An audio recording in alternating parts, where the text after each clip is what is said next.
We're in the book of Joshua. We have walked through the idea of the children of Israel crossing the Jordan River. So to remind you of what that looked like, they crossed the Jordan River, they camped there at Gilgal, and then we have been dealing with chapters 14 through 19, and that's kind of how they divided up the land. So I want you to pay attention to this map right now because this is going to play a very important part in Joshua chapter 17. Notice that the tribes of Manasseh and Ephraim, right there in the middle, the great big blob in the middle, that is the land that was given to those two tribes, which were the grandsons of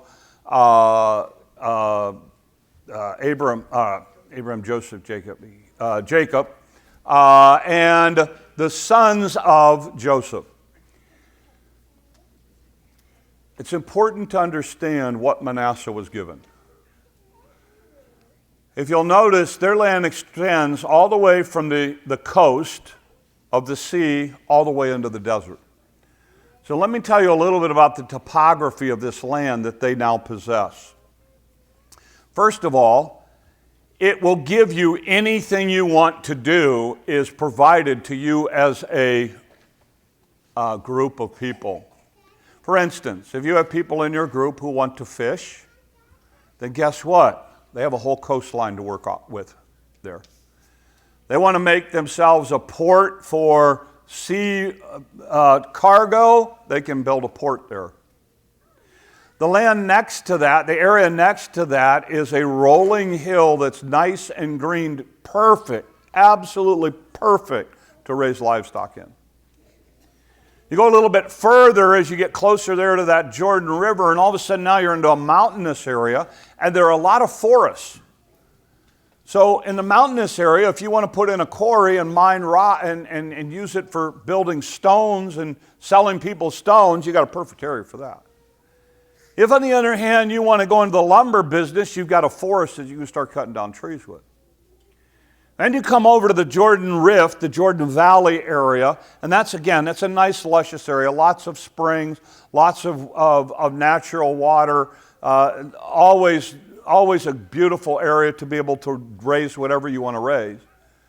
And then if you really miss the desert and you don't want to be around anybody, you can go out to the desert area. In other words, you have to understand what Manasseh was given in order to understand Joshua chapter 17. Because I think that if there's any message for America in 2025, you're going to find it here in Joshua chapter 17. A couple of high notes on this before we get into the end of the passage where we're going to focus our time. There's an interesting section in Joshua chapter 17 in which women, daughters of one of the descendants of Joseph, was actually given land. Their dad did not have any sons, and so all the way back in the book of Numbers, what happens is they go to Moses and they say, Moses, since our dad didn't have any land, when we go into the promised land, will you give a portion? Will you give a son's portion to us as women? Moses doesn't know what to do with that. So he goes to God, and God says, no, give them the land. So it's a fascinating study on how God actually took what was culturally done and said, no, God's people don't do it that way. We're going to give them the land. And in Joshua 17, they get the land. It also says in Joshua chapter 17, this comes into play with what we're going to talk about, that there were areas of the land that they did not conquer. There were cities they did not take. So with this in mind, I want to read to you what the people of Manasseh said to Joshua in Joshua chapter 17. Listen to this. The people of Joseph, that's Manasseh and Ephraim, said to Joshua, why have you given us only one allotment and one portion for an inheritance? You understand what they said? We want more. What we have, that whole great big middle section with everything covered, it ain't enough. We want more. Give us more, Joshua. We don't have enough. You want to know what the cry of our culture is? Give us more. We don't have enough. Now, again, I'm preaching to the choir here, okay? My wife and I went to Junk Fest yesterday, or Junk Stock yesterday in Omaha. Okay? If you don't know what that is, think Woodstock meets flea market, okay? Because that's what Junk Stock is, okay? And we had a ball. But you know what was there? Junk, more. It's a concept of more. And we are in a culture which is absorbed by wanting more. We're raising kids, and what do they want? More. This is not a new problem. This was the problem with Manasseh and Joshua. They come to Joshua and they said, Joshua, we got all this land. Thanks for all this land, but we want more. How come we're only getting one allotment? I think this is a cultural thing you and I have to be honest with and address. How much is enough? How much is enough? How much land do you need? How much, in other words, when you're in a culture in which you can continue to get promoted, at what promotion do you say, this is enough, I don't need to get promoted anymore? How much money do you need? How much do you need in your retirement account? More, more, more. And we're in a culture in which we pursue this idea of more, more, more. And we're raising our kids to want more, more, more. How much house do you need? You see, one of the things that I think is going to help us is if we we really honestly ask ourselves the question, how much is enough? For those of you that don't know our story, my dad started driving a truck for Texaco. My dad worked his way up the corporate ladder. By the time my dad had retired from Texaco, he was in charge of every truck and the product as it arrived on the coast, the Gulf Coast, all the way to the time it got to a station. He was responsible for that. His territory covered Texas to Tennessee. But my dad will tell you, I mean, the Lord's taking him home now, but my dad would tell you that came at a great cost. I think it came at a cost because my dad never answered the question, how much is enough?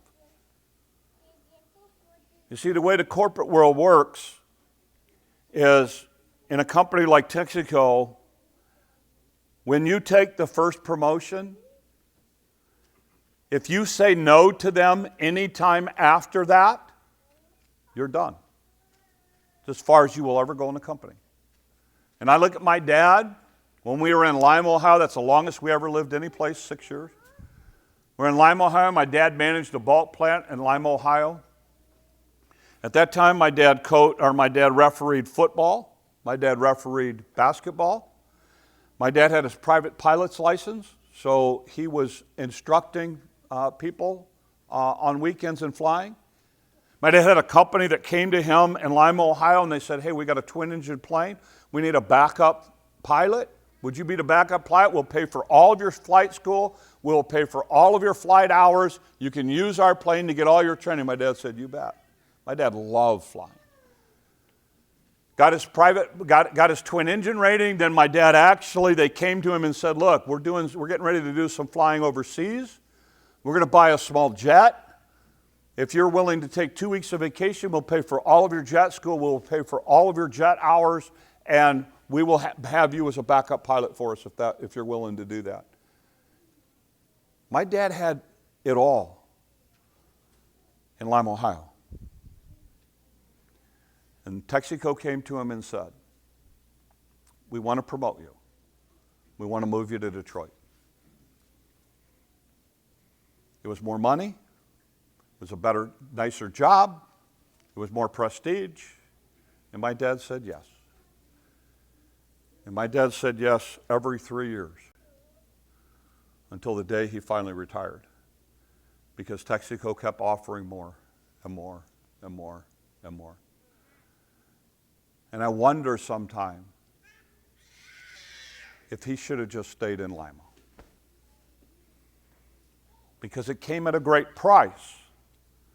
So again, I don't fault my dad for it. I'm just telling you his life story. And my question for you is, how much is enough? If that's not enough, not only did they say we want more, but he gave them a reason for it. Listen to this. We are a numerous people, and the Lord has blessed us abundantly. You know what they said next? We want more, and we're entitled to it. You owe us more. Do we not see within our culture a concept of entitlement? I deserve this. I should have this. Give this to me because we're a bigger people. And since we're a bigger people, we should have more. We're entitled to more stuff than you're just simply giving us this one allotment, this one huge allotment. Is that not something we're dealing with as a culture? This concept of entitlement? You get people now who they believe they are owed certain things by this culture. The government should do this for me. People should do this for me. We have kids who come in and go, look, I went through 4 years of college. This is something I want to do. You should pay me to do this. But we don't need that. Yeah, but this is what I want to do. You should pay me to do this. I'm entitled to this. This kills me. I should like my job. I'm entitled to have a job that I like. Newsflash. Most people do not get up every day going, I love my job and can't wait to get there.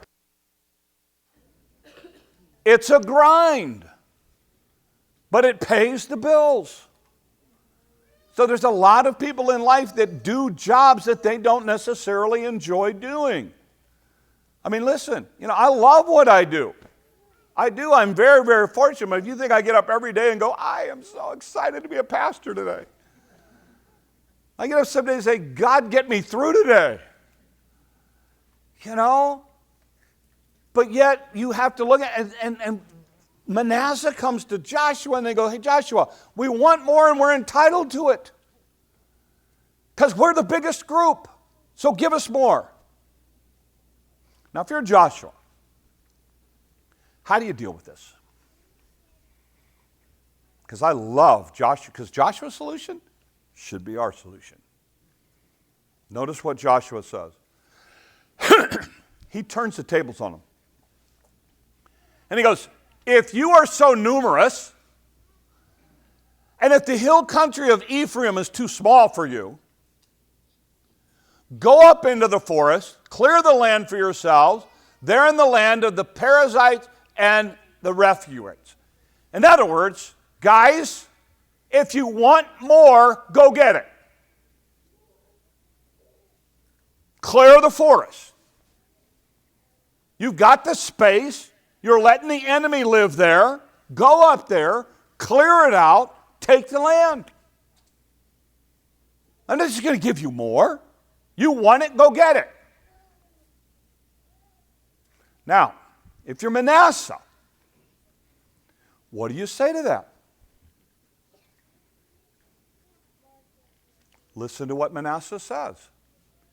The people of Joseph replied, the hill country is not enough for us. And the Canaanites who live in the plain, they have chariots fitted with iron, both in Bashan and in the settlements in the valley of Jezreel. You know what they look at him and say? But Joshua, that's going to be too hard. This is not what we're dealing with in 2025. Give us more We're entitled to it, but don't make it hard.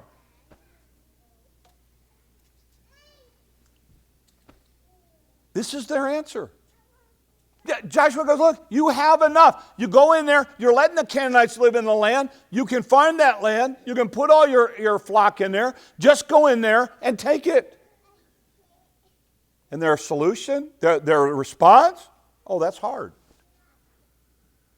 Let me tell you something. I don't know what you believe about where we're headed as an economy, as a world, as a nation, or whatever else, but here's what I believe. We're in for some really hard times.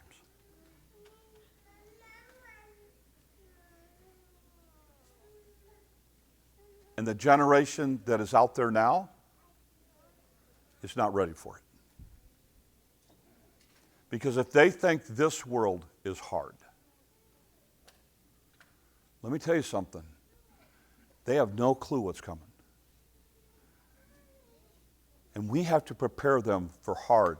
And these people look at Joshua and say, you know what? Yeah, okay, yeah, we have all that land, but that's going to be too hard for it. And so listen to Joshua's response. I love this. Joshua said to the tribes of Joseph, to Ephraim and Manasseh, you are numerous, and very powerful. You will not only have one, you will have not only one allotment, but you've got the forested country. Clear it. Its farthest limits are yours. Canaanites have chariots fitted with iron, and through them, and though they are strong, you can drive them out. Joshua comes to Manasseh and Ephraim and he says, listen, you're not getting any more. If you want it, go get it. You have God on your side. You can do it, but I'm not giving you any more. And that's how he leaves it with them. You want to know how we confront a culture, a generation that wants more and thinks they're entitled to it? We tell them to go out and work for it. We're honest with them about the idea of, you have the ability to do it, now go do it. You go, oh, but they're going to fail a couple of times. Yeah, they're going to fail a couple of times. Isn't that how you got where you are? And right or wrong, you learn more from your failures than your successes. Why do we keep coddling these kids? Because, want to know what I think personally on some of this stuff? As parents, you're worried that your ego's going to be hurt because your kids make bad decisions. And you won't be looked at as a parent who's got it all together. Well, give that idea up, first of all. And then secondly, understand that part of the job of parenting is allowing your kids to fail so that you are the safety net to help them when they do, so that they can learn from their failures and become a successful adult. But we bubble wrap them to the point of we don't want anything to, so a teacher gives them an F, and we go in and talk to the teacher. Are you crazy? You don't need to talk to the teacher, talk to the kid. Why'd you get an F? Oh, the teacher doesn't like me. Well, you know what? This is what I did. First of all, in my family, my wife was a teacher. Okay? So my kids would say, well, the teacher doesn't like me. I always related everything to life skills with my kids. So I said, so figure out how to get the teacher to like you. Because, son, one day you're going to get in a job and you're going to have an employer and you're going to have a boss who doesn't like you. You need to learn how to work that system so that you can survive it, because you can't jump from job to job to job to job to job when you find somebody that doesn't like you. And what do? We run in and we go, well, give them, we get all over the teacher. Well, will you let them have a remake test? Really? How's that going to work in the business world when they've got a real job? I mean, we got to get honest with this, with our kids. And I see so many parents running this interference thing all the time with them. And then we're surprised that when they get out in the real world, they jump from job to job to job because they don't have the life skills they need to be able to handle it. And this is so important. Joshua looks at these people and he goes, look, guys, go get it if you want it. I'm not going to hand it to you. You're going to have to earn it. And there's something to be said for raising our kids where they've earned it and they have ownership in it. And I get it, Mom and Dad. You want to give them a better world than you grew up in. But have you ever asked yourself the question, is that really what's best for them? Do I want my grandkids to have a better world than I had? Yeah. But there's some things in my world that were struggles that I need my kids to struggle through so they learn a lesson that way. And so many times we forget this. I'm trying to do this with my grandkids. Gina and I were talking on the way home yesterday. It's like we're going to take our porch and turn it into a Lego room. It's that way anyway right now. But I'm going to have my grandkids help build it. I don't want to just do it for them. They can help me tear the stuff out. They can help me put stuff back. They can help me put down a floor and a ceiling and walls. They're like, oh, are you going to trust your kid with a hammer? Yeah, I'm going to trust my grandkid with a hammer. You bet. Now, we're not going to work out in the glass shop with a hammer, but we can work on a porch with a hammer. Yeah. And so, I think this is interesting because what Joshua does is he looks at these people and he says, you've got enough. You need to make use of what you've got. You need to go and if you want more land, go get more land. You can do that. Go do it. So a couple of takeaways, I think, for us. For a future generation, for the kids that we're raising, the grandkids that we're raising, we really need to take a really good, hard look at, are we really helping prepare them for life?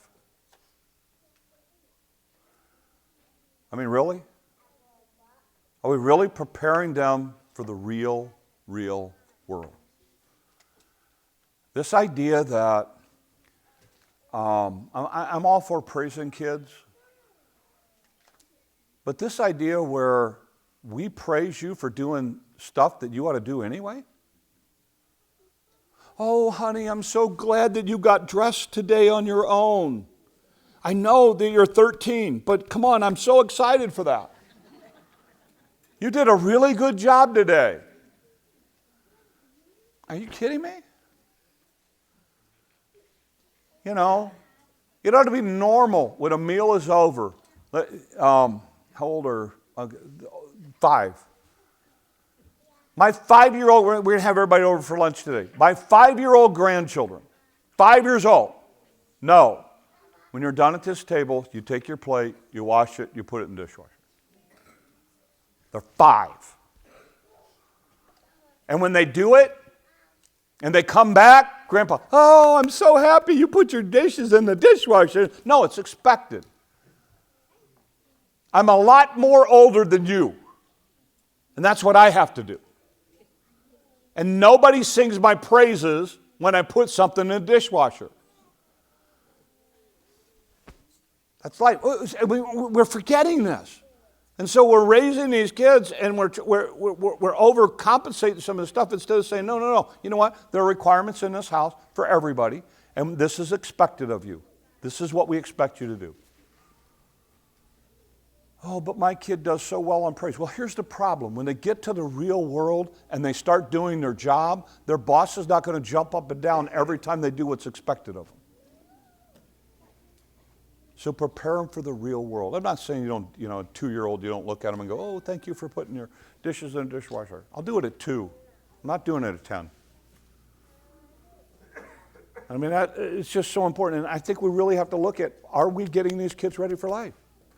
Are we producing kids who want more and who feel like they're entitled to it? Joshua, how does he combat it? He says, you have enough, go use what you have. And I think that may not be a bad lesson for us as parents and grandparents to look at our kids and go, you know what, you have enough. You know, instead of getting you a new toy, how about let's play with the ones that you haven't played with in 6 months? Or better yet, let's take the toys you haven't played with in 6 months and let's give them to somebody else. So you learn to be a giver in this world, not just simply a taker.